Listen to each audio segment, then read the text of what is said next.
Young Turks.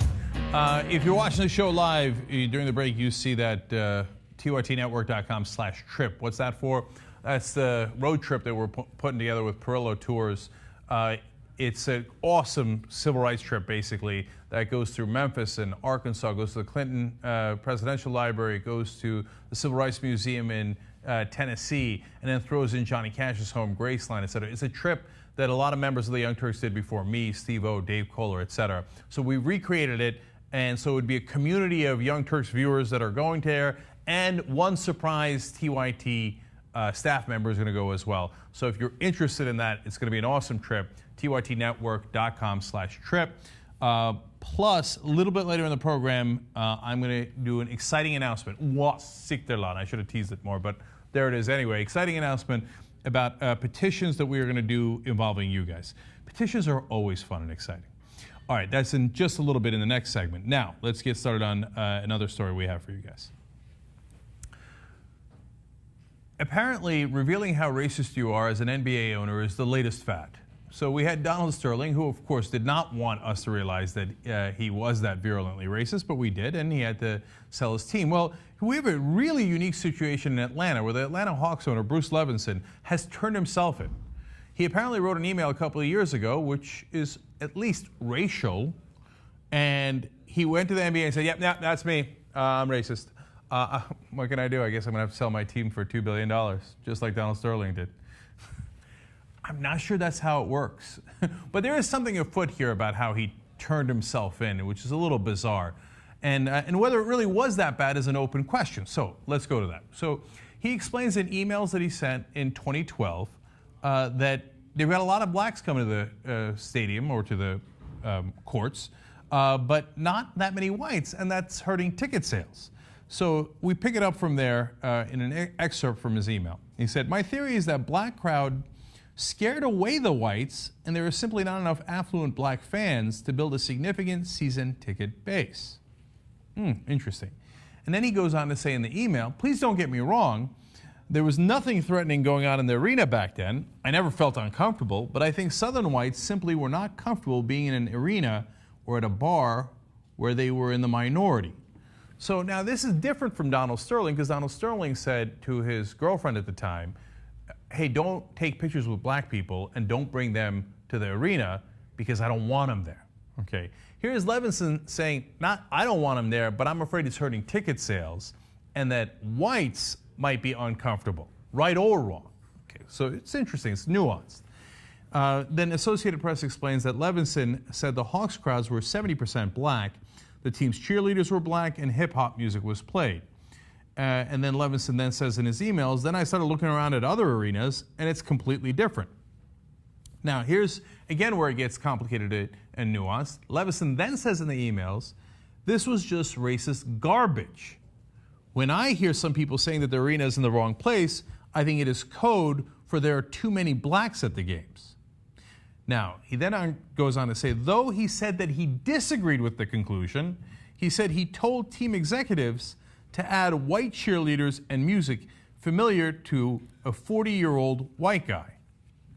Okay, so he's saying, look, I think it's racist garbage that they won't come to the game if it's 70% black and we're playing hip-hop music. But no matter what I think, they're not coming, so let's add more white stuff, like cheerleaders and more white music. Okay, this is starting to get a little amusing, although, of course, it's a very touchy subject, but like a country is now the white music.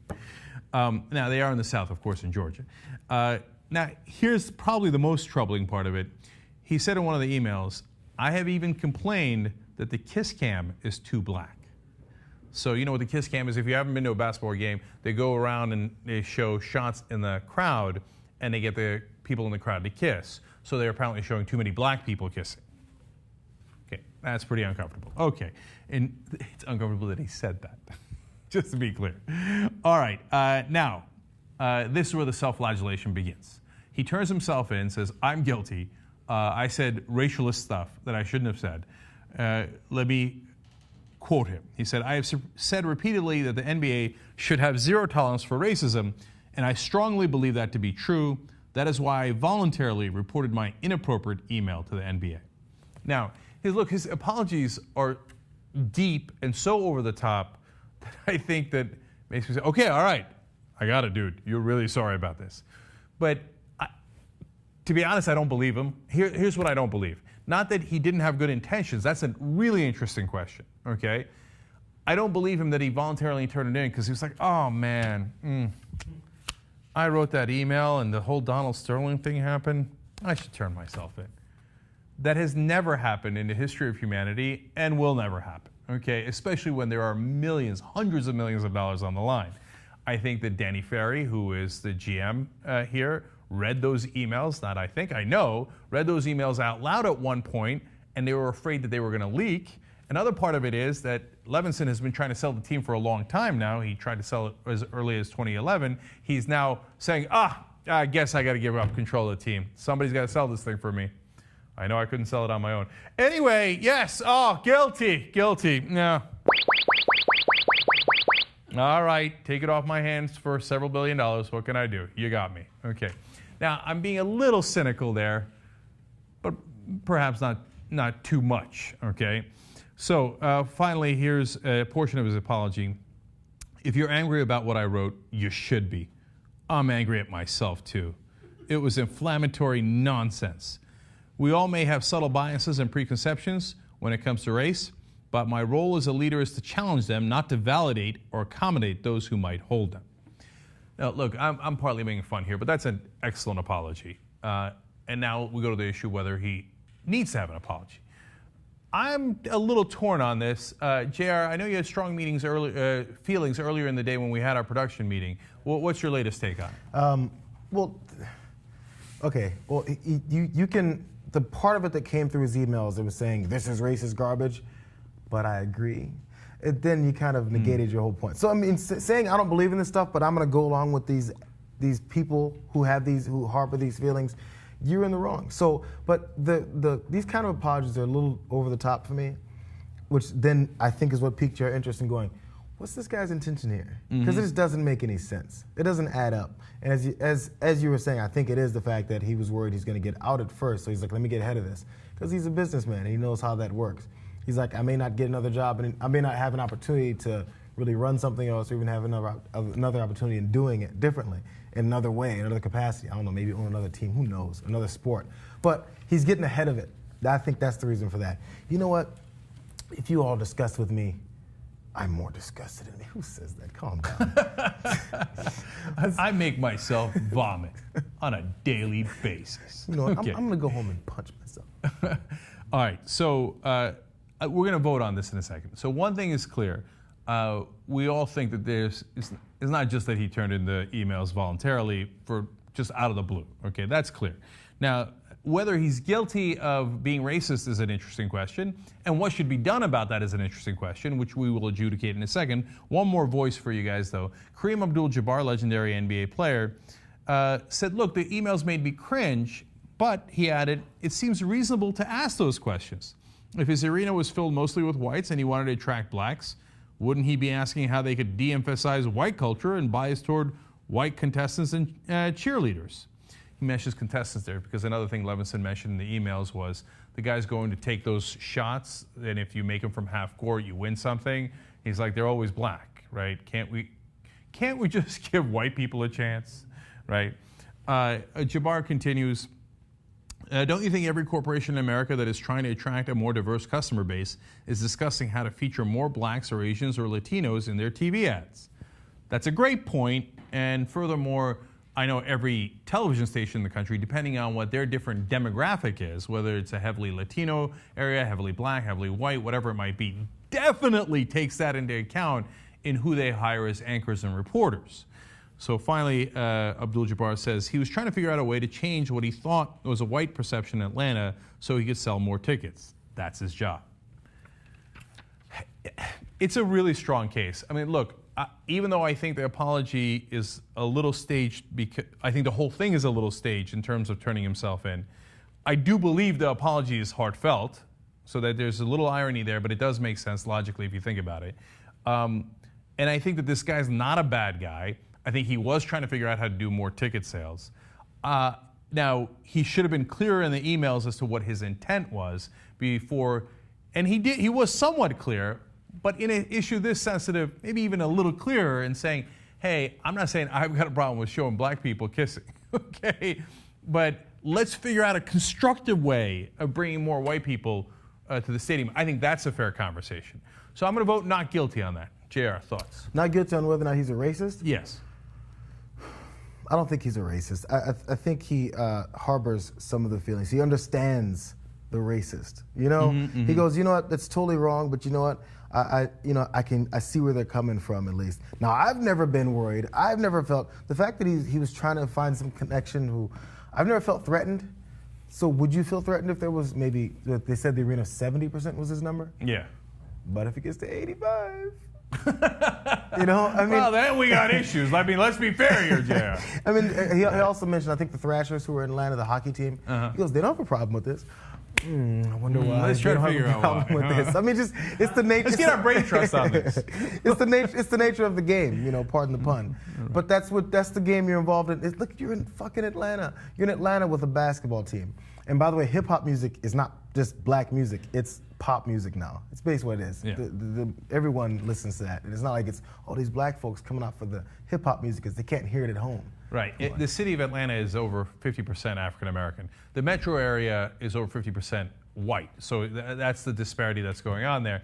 Are we unanimous here, Jesus? Not racist overall, although JR says racist tendencies. But. Yeah, I don't know why. If this guy's admitting he's racist, why don't we just call him a racist? Like, fuck it. That's an interesting take. You want it? Okay. You why racist fight it, right? Douchebag. Yeah, stop being such a racist. Okay, I like Jesus' way of going about it. You say you're a racist? I believe you. You know what? Actually, maybe, again, he's a businessman. It could be as simple as he's like, I'm majority owner of a team in Atlanta in a sport that everyone considers a black sport. I don't want to do this anymore. Yeah. That's interesting. All right, so we're split on that issue of whether he's racist or not. On the issue of the NBA forcing him to sell the team, either way, I'd say no. I'd say, look, obviously you want to get this thing off your hands, right? So if you're a racist, I'm not going to help you accomplish your objective. And if you're not a racist, then you don't have to sell the team at all. Well, you were just trying to get more ticket sales. Sorry, you're going to have to keep the team. In which case, I think Levis is going to be like, oh, God damn it. You know what? I also hate Asians. Does that help? Okay. There's one thing that could help. Anyway. Okay. Here we go. More racial stories. We didn't say these things. These guys are saying them. They're even throwing themselves on the, what is it? What do you throw yourself on? Mercy at the court? Something. Anyway. All right, let's go into Ben Stein.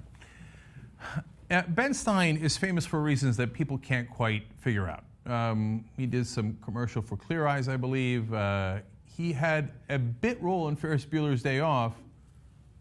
So did a million character actors and contributing actors, etc. And then he got a game show out of it, win Ben Stein's money.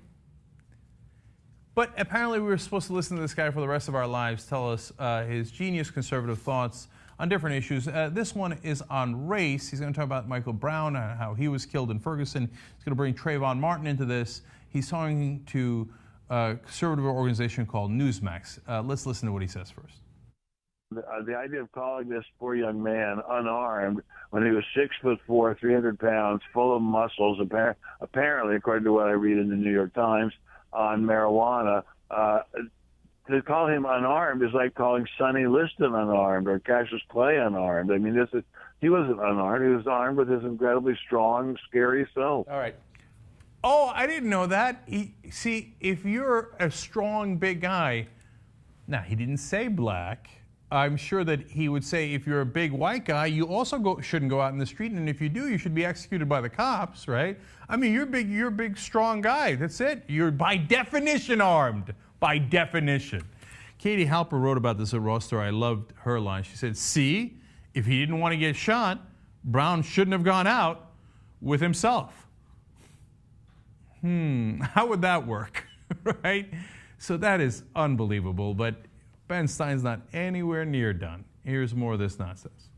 And by the way, notice that in both this case and in Trayvon Martin's case, it's the very large so-called victim attacking a policeman who winds up dead, I mean, if they just would not attack the policeman, if they would just talk to the policeman in a reasonable way instead of attacking the policeman, nobody would be dead. Let's break that one down. First of all, Trayvon, it's actually Trayvon Martin, did not attack a policeman. There was an altercation apparently with George Zimmerman, who was not a cop. In fact, who was told by the cops to cease and desist and not go near Trayvon Martin. Second of all, at the time, Trayvon was 158 pounds. George Zimmerman was 178 pounds. And by the way, George Zimmerman was armed. Trayvon Martin was not armed. So, according to Ben Stein's logic, George Zimmerman shouldn't have gone out there with or without a gun. He's larger than Trayvon Martin. I mean, what's he going to do with his big arms and himself? And oh, but he's not black. All right. So if you're bigger than the other guy or you're big overall, you just have at it, Hoss. Go do whatever you like. But if you're a black guy, and even if you're only 158 pounds, so everybody who's black above 158 pounds, stay at home. Otherwise, you're a danger to the police, and that they have the right to shoot you, and sometimes non-police also have the right to shoot you.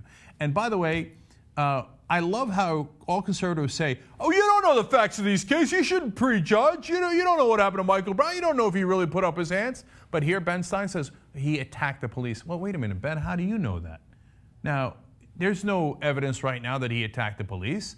There's some friends of the cop who went on a radio show and said that.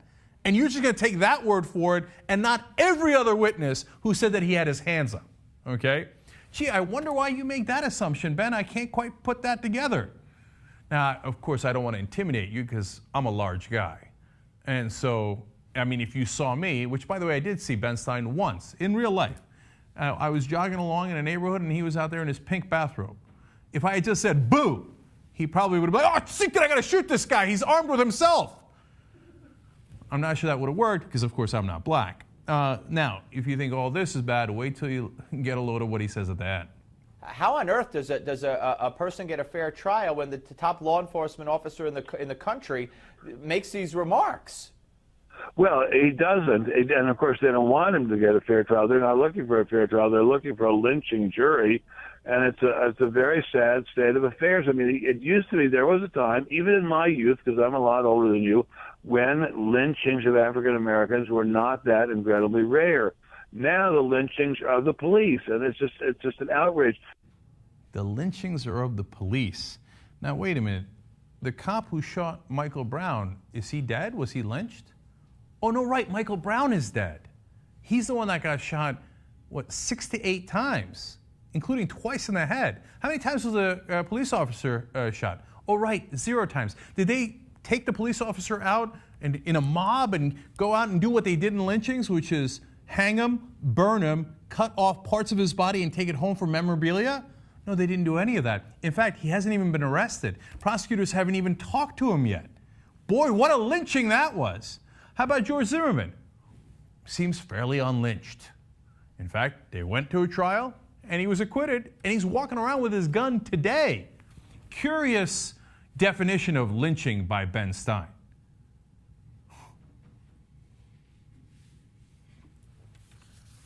All right, I could say a lot of terrible, terrible things about Ben Stein, but I don't have to because it's obvious what he is, okay? All right, so, yeah, let's be done with Ben Stein. I mean, I'm not going to get into technical bans or not bans from TYT, but this guy's a pissat. I mean, he's an irrelevant piece of shit. And so now you know what Ben Stein is.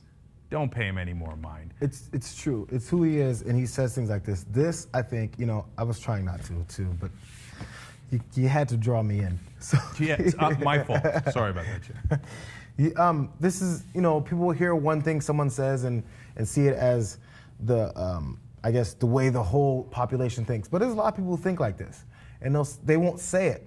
And no one really knows that they think like this. They see a big black guy and it's, oh my God, that guy is scary. And that's just the way our society is. And he actually said it, which a lot of people, I think, really do think it. I forget who was talking about they would cross the street. I think it was Geraldo, someone. They'd cross the street to the other side, but then if he saw the skinhead on that side, he'd cross back. Just he's trying to throw out things that scare him. But that skinhead made a decision to skinhead and tattoo his face up. This black guy was born a black guy. Did he say, you know what? I'm going to take this stuff and grow 6'4". Yeah, he ate to get to 300 pounds. Fine. But that's the scary guy, and he needs to be shot. That's why it's all, we're worried. Remember the angry black men stuff people were worried about? Oh, why are you worried about what people think and say about you? If you just put on a suit and speak respectively, like Stein said again, you don't have anything to worry about. Why do I have to worry about speaking in different ways so your biases don't come back to kill me? Do you wake up in the morning, get out of bed, Ben Stein, and go, I didn't completely shave today. I have a little bit of a 5 o'clock shadow. I'm going to worry about whether or not I'm going to get killed today. That is not your reality.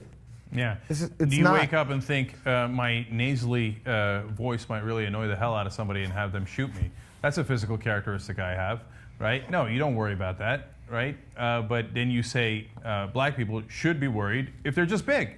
Just by definition, if you're big, you should be worried because we could justifiably shoot you. And if we do, and you say, hey, wait a minute, we should prosecute the guy who murdered that guy, that's a lynching.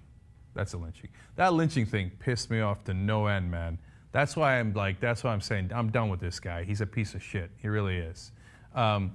Look, and maybe I'm personally biased here because I remember in law school, some people complained that I was very loud in class and I had strong opinions and that I was a large, rotund gentleman, and they felt intimidated by me. Even though we never came anywhere near one another. I was like the auditoriums were like half a mile. Okay, never came within a half a mile of one another. And they said, well, his opinion and his large frame intimidate us. Luckily, they didn't shoot me. Okay, but what kind of an insane argument is that? Now, imagine if you're black and guys like Ben Stein say, well, by definition of who you are, and there's nothing you can do about it, we get to kill you and call it justifiable in hindsight. Oh, he's a really, really bad guy. All right, I'm done with him. Let's go on. Gotta take a break. This is ridiculous. All right, we'll be right back. That was a segment from hour one of the show. Now for the better hour, the second hour. Drums. You can get the whole show on TYT-09.08.14.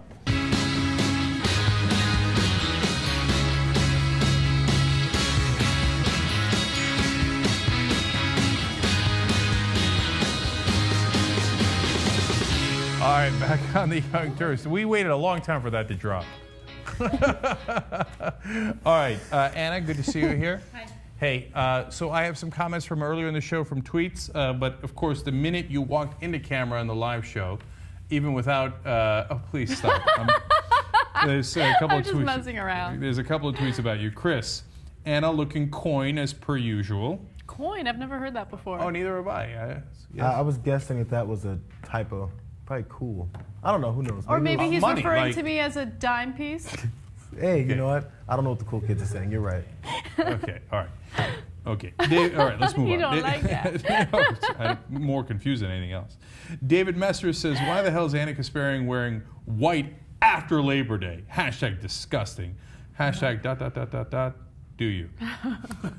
It's not white, it's pink, right? Right, I'm wearing white underneath, but it's striped, so it's Okay. more of a pattern. Striped underneath, pink on top. Everybody be cool. All right, and my favorite tweet of the day is Jacques Michel Hatch, who says, bought 3 items via TYT Amazon link. Hashtag proud. Goddamn Yes. right. All right, thank you. I keep Okay. forgetting to do so when I shop on Amazon. No! I'm kidding. I just wanted to see your reaction. No, don't mess around with me, man. If you shop on Amazon, definitely do it through. Go to TYTnetwork.com. There's a link there. Bookmark it. Always do your shopping because that's really, really helpful to us, and it doesn't cost you anything. It's like 5 seconds of your life, and it's super helpful to us. Okay. Anyway, I misstated something, which that reminded me of. In the first hour, I was talking about the road trip, TYT road trip, where supplies, TYT staffer joins you, and it's a great tour and stuff. It's TYTnetwork.com/trip. Singular. Trip, yes. So I was tripping when I got that slightly wrong. Oh, so funny. Okay, sorry. Okay, so. Oh, for the fail? Yeah, I hear you. You should always have that ready for the show. Yeah. All right, here's another tweet I like. Carissa Boucher says, hashtag TYT Live, got my shit all taken care of so I can watch uninterrupted. Yes! We like that, Carissa. Thank you. And Lucy says, so we'll be stuck in Iraq forever. Can we just make it the 51st state now? Oh, can you imagine? That sounds disastrous. Okay. Steve Mix says, why don't we send the Ferguson cops? They're ready for battle. How's that for solving two problems with two birds with one stone? Yes, one stone. Send Ferguson cops to handle ISIS. Today. Okay, all right. Anyways, okay, all right. Let's see Miss Professional over here. Okay. With Pink after Labor Day. Go ahead. I don't know why I'm feeling so feisty today. It's been a good God day. bless. I like that. All right, let's start off with Ray Rice. New video surveillance has been released showing Ray Rice hitting his then fiance, and it has now led to him being terminated from the Baltimore Ravens. Now, I want to show you guys the video, and I'll fill you in on more details. Take a look.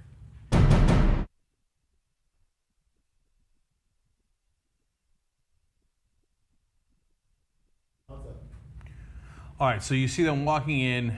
She already kind of did something there, and she does something there. He hit her once, and then he hits her a second time. You're going to see it in slow motion here. And watch her head. Ooh, she hits the rail. And then she's unconscious. Now, here's the... Well, the door opens. He's trying to bring her out. Nah, I guess it was wrong floor. He drops her again. And then door opens again, and he just drags her out and lays her down. Now, that's the part of the video that starting from there, that we saw earlier. The new part of the video is what's happened inside the elevator. And that little nudge there, and I'm being overly kind to Ray Rice by saying it's a nudge with his feet. You can say he kicked her. You can say he nudged her. Now, here, he's trying to hold her up a little bit. Oh, great. More detail that we didn't see before, where he just kind of puts her in the like a seated doorway. Position, yeah. Yeah. All right, now, TMZ got this, and it has enlightened us further on what has happened here. Okay, they obtained the videotape.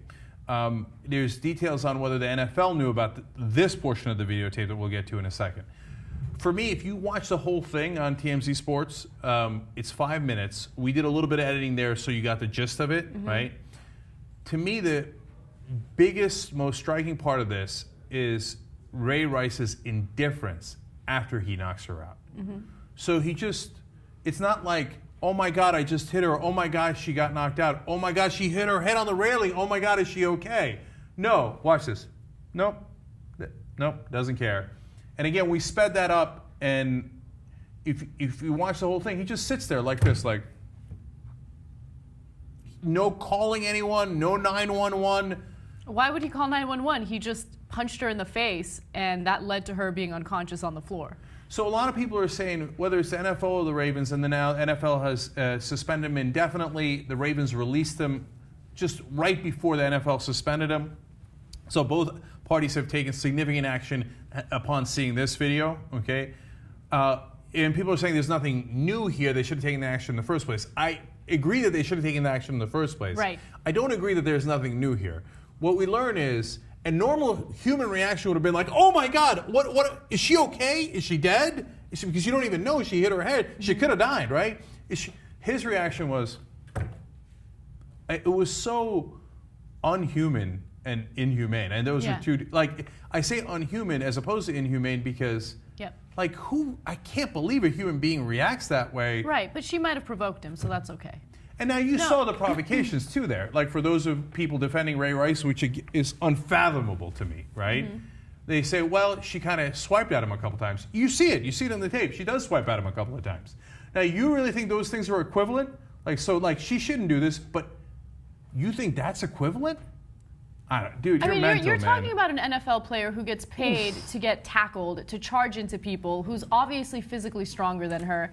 Whatever she did, whether she swiped at him or whatever, was lunging at him. I mean, she lunged at him after he hit her the first time. You can see that happening as she's standing by the doorway, probably trying to enter whichever floor they're supposed to go on. Whatever, he's stronger than her. You should never fight violence with violence, regardless of what you think.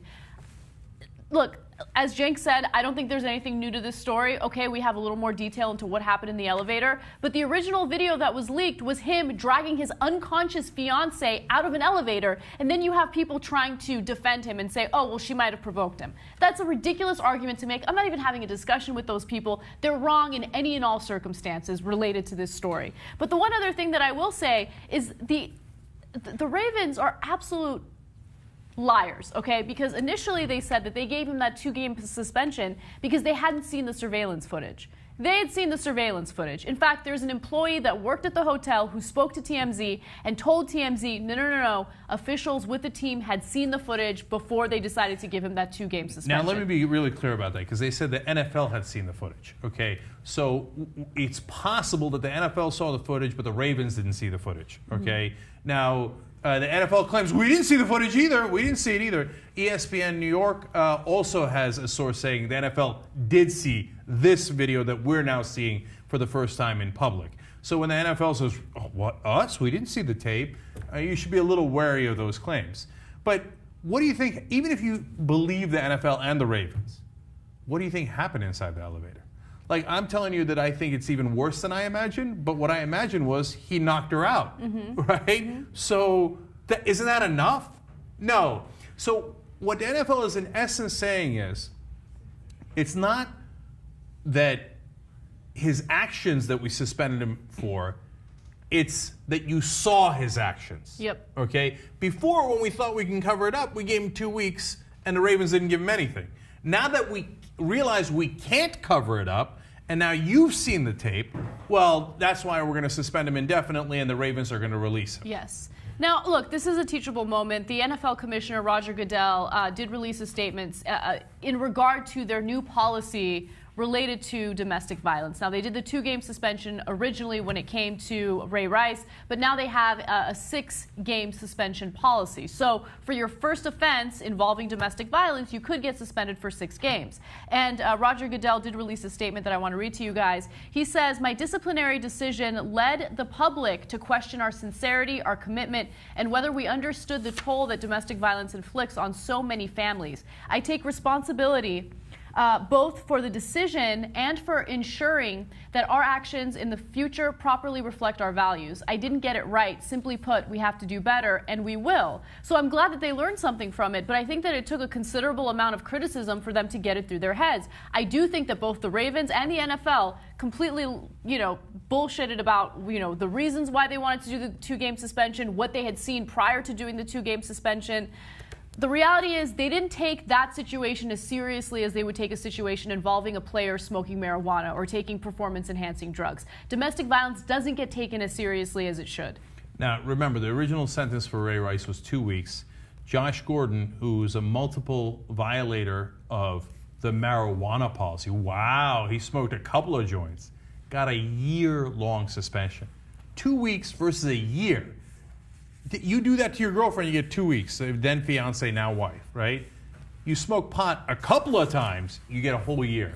Josh Gordon, by the way, at the beginning of his career, is one of the best receivers they've ever had. But they're willing to throw him away because, by the way, one of their largest sponsors at the NFL is alcohol companies. So how harsh they are against marijuana, is that related? I don't know. But it's all where your bread is buttered, right? Roger Goodell is, in essence, apologizing, and I'm not giving him any credit for that apology, okay? He's in essence apologizing to the owners who he wrote that email to. I'm sorry we got caught. I should have handled it better so we can continue to make more money. But now we might lose some female audience. We've gotten embarrassed. Our sponsors have gotten embarrassed. I'm so sorry for costing you a little bit of money, is what that apology says to me. Now, when it comes to the Ravens and Anna's criticism of them initially, get a load of, you're going to agree with her and me, because maybe not. No, like if you don't, I mean, what can I do for you? Okay, look, the Ravens back when this story broke on May 23rd, as you see here, tweeted out 2 things. One was they quoted Ray Rice saying, I won't call myself a failure. Failure is not getting knocked down. It's not getting up. How can you tweet that? Dude, he knocked her down. She didn't get up because she was unconscious. Okay. You can't find a worse analogy. That is literally record-breaking bad analogy. I've never seen an analogy so bad. okay? So inappropriate in my life.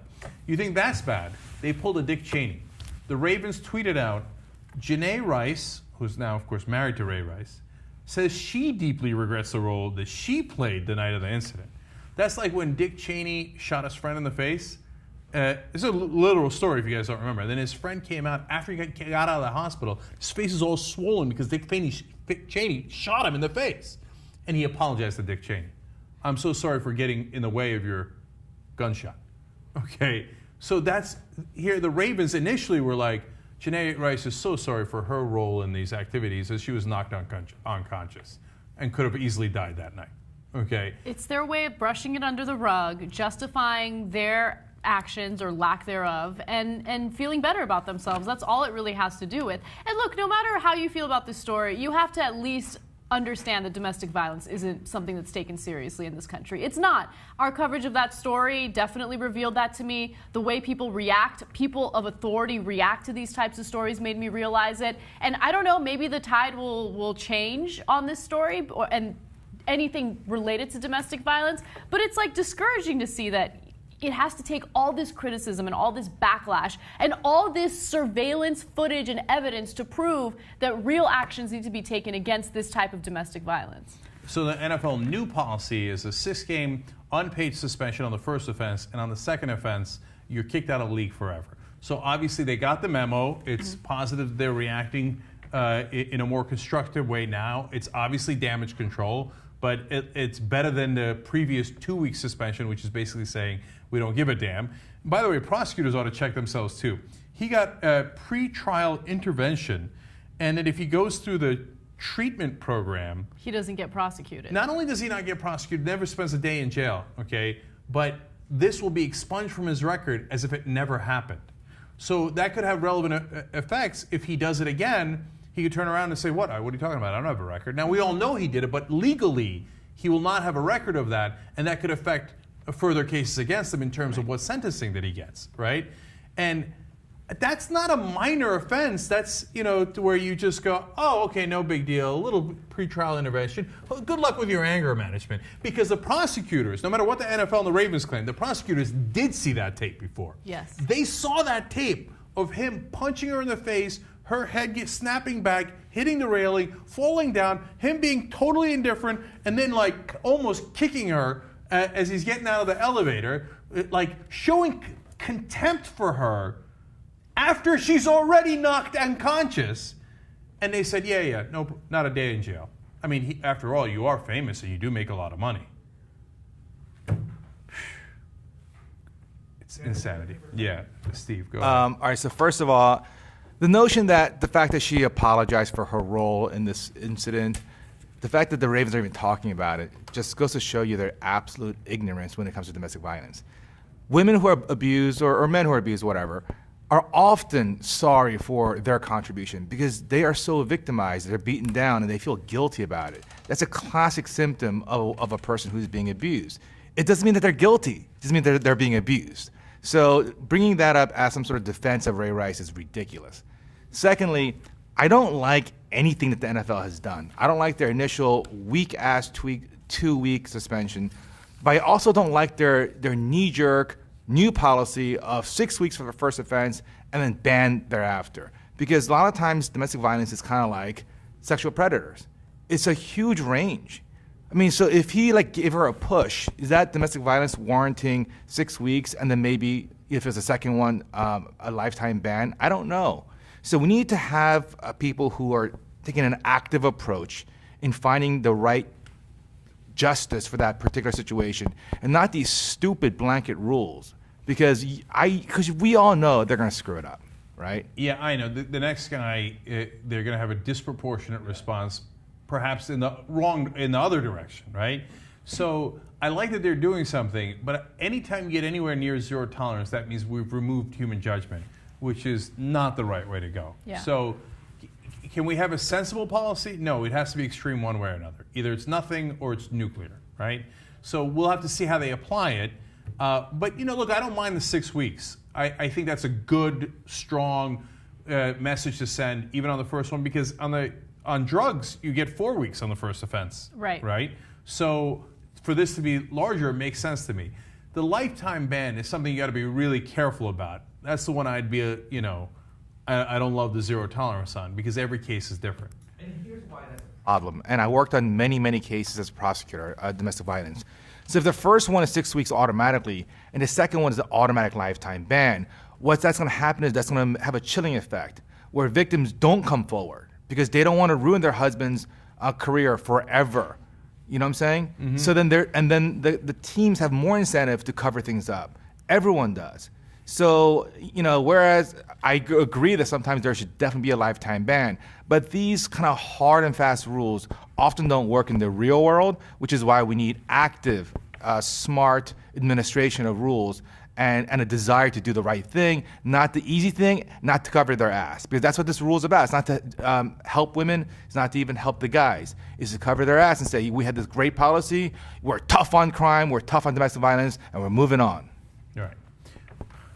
There's so many things about that video that bothered me. He picked up her shoe, right? Like he he barely picked her up, and he drops her and he kicks her, but he picked up her shoe. I think that was like, well, I paid for those.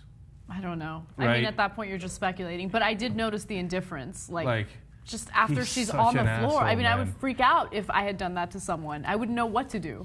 By the way, Rutgers is also wiping Ray Rice's record off of their records, thereby eliminating the only good athlete they've ever had, right? Damn. So now the second best athlete that ever went to Rutgers was Ray Lucas. Congratulations, Ray Lucas. You're now number one. Okay, so now, of course, what's going to happen? Fox News is going to jump in. So let's take it from there. All right. Fox and Friends did their own coverage of the Ray Rice controversy, especially after the video footage was leaked of him basically punching his fiancée at the time and knocking her out. Now, the way that they covered it is a little different from how we covered it. Take a quick look. Here it goes. Don says he had no real consequences. She should have been fired. This sends a bad message to young kids that it's okay to beat up your girlfriend and tell girls to take it, and then nothing will be done. And a tweet from Joe says, as a Ravens fan, I am disgusted and will not be cheering for him. The NFL and Ravens organization should be in shame as well. We should also point out, after that video, and now you know what happened in there, she still married him. They're currently married. I mean, look, Rihanna went back to Chris Brown. Yeah, Chris Brown right after. A lot of people thought that was a terrible message. And then there's Jay-Z and Beyonce and Solange. That was also in an elevator. But he knows JV didn't hit back. There was some craziness I think there. the messages take the stairs. The message is, when you're in an elevator, there's a camera. Yeah. And there's a camera right now on Heather Nauert, who's got the headline. Hi. I think the message is that where there's an elevator, there's a That's the message you got from that story? Okay. Damn. Okay. So there's a lot of things that were mixed up in there, right? What? Okay, now let's list all the black people who were involved in domestic violence. Okay. Solange. Yeah, and then there was Jay-Z and Solange, but wait a minute, Jay-Z didn't hit, as the other guy, goofball, pointed out. Right. So how is that relevant in the context of a conversation where you guys are talking about how the girls always go back to the guy who did domestic violence? Jay-Z didn't do domestic violence. Yeah, in fact, Jay-Z handled it the way He a handled real it man perfectly. handles it. You Right. have someone who's physically weaker than you hitting you, and you just have them step aside. So what's the connection? I don't know. There was some sort of hitting. There was an elevator. There was black folks. And there was a little bit of victim blaming, and I'm being kind by saying a little bit there. Well, they always go back. You know how it is. But forget all that. I think the main point there, I know it was a little funny at the end there. We're like, message, take the stairs. Don't get caught, right? Or there's a camera. Is that look, their perspective is those two goofballs is, I'm a guy. The message for me is, don't do it where there's a camera. Right? Yeah, do it in the privacy of your own home. Give her a nice, good beating. Yeah. And I'm not saying that they're even being malicious about it. They might even be too stupid to be malicious. Yeah. Right? It's just their perspective. It's subconscious. They don't even realize. They don't think the message here is, oh my God, the NFL should have done something. The Ravens should have done something. Prosecutors should have done something. That to do this is hideous. As, by the way, to their credit, their viewers are saying. Right? Their message is, don't get caught. So I actually want to bring up something because I feel like we're kind of being hypocrites on this story, right? And I want to be honest with the audience. So last Friday we did this story about this guy in Mumbai who divorced his wife because she was physically violent with him, according to his allegations. I reject that entirely. I don't reject it because, look, first of all, we don't know the nature of their relationship, so we don't know how violent she actually was with him. But he felt that she was violent enough, and also he claims that she forced him into having sex several times and he didn't want it, right? Look, you can't have that double standard when it's a guy who's being abused by a woman. And look, the thing about that story is no identity was released. We don't know the details. We just know his statements to the court when he was attempting to get a divorce, right? But if a similar thing is happening to a dude, then yeah, the story should be treated in a similar way. I think that we were way too light with that story. No, I totally disagree. Why? Why is that? So, no, I read this story. That you guys are making up that there was violence, so that's why I don't agree with you at all to say that there was violence. No, they in the story, and in his complaint, what they kept saying was she wanted sex from him, and she would pressure him, and she would keep asking for more sex, and then he would concede. And the men's rights guys are like, we don't have to give sex if we don't want to. All right, dude, don't get laid. Whatever, fuck off. All right, so they got all hurt over that. Oh my God, she was abusing him by asking too much sex. And she even asked for unnatural sex, which I think is awesome, right? And so that Indian dude didn't think it was awesome. All right, then go get a divorce. Fine. And he got a divorce. Right. And he even sued her, right? So, but like those men's rights guys, man, they're I don't know, man. They won't stop crying. And now they're going to get upset about that. Oh, no, you're verbally abusing me. And then they're going to cry over that, right? Okay, look, in that story, they never said she hit him. Every commenter assumed she hit him, right? Every commenter, that's the men's rights guys and whoever else they are, right? So, no, I'm not buying that at all. Here, get even more angry with me. I dismiss you, okay? Damn. So, okay, somebody asks you for a lot of sex. You're bothered by it? All right, pick up your bags, go home. That's it. You don't have to cry about it. Right. I know. Look, my sense of the story was that it went further than just pressuring him. I got the sense that she was abusive, whether it's mentally abusive. It was implied that she was physically abusive, which is why a lot of people got that sense. But you're right, there was no evidence of that. And the reason why the story wasn't taken as seriously is because it didn't have any real hard evidence. It was one person's perception of the story. There was no surveillance of it. There was no commentary from the other side of the story. And identities weren't even released. So that's part of the reason why I think the story was covered the way it was. Look, now I'll get myself in more trouble. If you're going to come with the charges of mental abuse, woman or man, okay, it, in my opinion, has to be overwhelming. The reason I say that is because it's so easy to say, I don't know, he said some stuff I didn't like. She said some stuff I didn't like. I felt pressured. So now I'm dismissing a lot of those claims. Doesn't mean some of the claims aren't right. And you could find extreme examples where you go, oh, wow, that really is mental abuse, right? But so these guys are saying she kept asking for sex, so that's what, mental abuse. Nope, you're never going to get me to believe that. If you hate me forever, I understand. But you will never, ever get me to believe that asking for too much sex is mental abuse, okay? So, you know, if your reaction is, oh, I'm going to do it. Oh, my God. Okay, if I can find it, I'm going to do it. Oh, here we go. If your reaction is this, I'm sorry for verbally and mentally abusing you. Okay, how was that? Was that a good apology? Okay, all right, look, one more thing about Ray Rice and Fox. So then Fox is not done yet with the Ray Rice coverage. They're going to bring in Andrea Tantaros. Now, you want to try to guess who she's going to blame? Wait for it. Here it is. My question is, and not to bring it back to politics, but this is a White House that seems to bring up a war on women every other week. A White House that's very concerned about the NFL, concussions, etc., prescription drugs in locker rooms. I want to know where the president is on this one. Oh, my God! We're dealing with fucking terrorists in Syria and Iraq, and you're talking... Oh, my God. Oh, my God. Where's the president? Thanks, Obama, for doing the Ray Rice thing. Okay. No, they will blame Obama for literally everything. We're talking about the situation in Gaza. We're talking about ISIS. We're talking about Russia and Ukraine. And she wants Obama to comment on the Ray Rice story. Why hasn't he stopped his vacation, which he already did? And why is he still playing golf and he hasn't said anything about Ray Rice? And if he had said something about Ray Rice, there he goes again. Trivializing things, getting in the middle of it. Why is the president in the middle of this controversy that has nothing to do with him? But understand the third layer of what she's saying, which is, it's interesting the president of the White House doesn't say anything when it's a black guy knocking out his wife or his fiancée at the time. Why isn't the president saying anything about this? He's always talking about Ferguson and police abuse and all that stuff. And here's abuse by a black guy, but the president doesn't say anything. Interesting. That was the most amazing video I've seen this month. That was crazy. Yeah. Well, this is from the same network that criticized him for wearing the wrong kind of jeans and eating his burger in the wrong way. Yeah. Okay, so I guess we shouldn't be too surprised. Wow. All right. Nicely done, Andrea. And by the way, when there's, I know, when there's gun violence and there's dozens of people killed, they say don't politicize it. Ray Rice thing in an elevator, domestic, where's the White House? Where's the White House? Okay, I don't mean to politicize it, but why are Democrats in charge when we got Ray Rice knocking people out? Okay, it seems to me more Republican senators might solve this problem. Okay. Amazing. Okay. Okay. Let's take a break. Let's take a break, and when we come back, I'm going to tell you what faulty prosecution will lead to. Yeah, look, I'll be clear. We're about to tell you about the worst guy in the world.